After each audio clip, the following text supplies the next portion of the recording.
ang opposition ngayon, dalawa. Yung taong bayan, yung mga progresibo, at saka itong Duterte. Kasi, yan. At ang labanan ay hindi nagsisimula sa next year. Nitong barangay election pa lang, nagkasahan na sila. Nagkasahan na sila. Kaya tuloy-tuloy yan. Hanggang 2025, maglalabanan sila. At ang final ay ang 2028. Pero yung binabanggit ko na dapat i-develop yung pangatlong opposition, yung interes ng taong bayan. Dahil itong dalawang naglalabanan ito, ng iba't ibang mga partido na naglalabanan o paksyon ng mga ibang partido, hindi naman yan para sa atin. Yan ay para sa kanila. At yan ay pinatunayan na ng ating mahabang kasaysayan sa pamumuno ng mga mayayaman sa ating bansa. Wala tayong napala.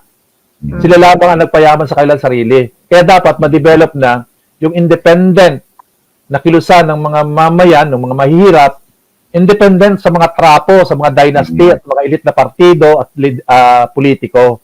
Kasi pag hindi natin ginawa yan, nabili lang tayo kay Marcos at kay Duterte, o kay Romualdez, o kay Duterte, o kay Aimee, dahil may duda ako, parang si Aimee yata ang talaga totoong lalaban eh. Yeah, okay. May puno ng kristal ka na rin, ha? Oo, may ganun akong, kung sino man ang tumakbo, wala tayong mawapala.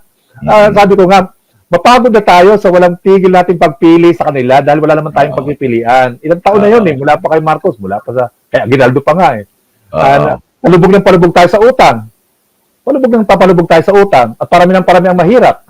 At napatunayan niya sa pagtaas ng ating 500 billion na pang-ayuda. Yun yung ibig sabihin nun. Kaya walang pag-unlad at palubog tayo ng palubog. At baka ito nga, pag pinayagan pa natin ito magbago ng paradigm ng pakikipag sa China, eh baka gera ang ibig sabihin nito. Delikado tayo dyan. Alalahanin natin yung nangaganap ngayon sa Israel, na yung mga bata, nanay, buntis, mga civilian ang nauubos at hindi yung Hamas. Maisip na natin yan na yung mga yan ay hindi para sa atin. Mag-develop na tayo ng ating independent na kilusan sa politika na ang programa at mga patakaran, batas na gagawin ay para sa atin at hindi para sa mga malaking kapitalista. Pagka namili lang tayo, ay mamimili lang tayo ng panibagong mukhang uupo sa Malacanang.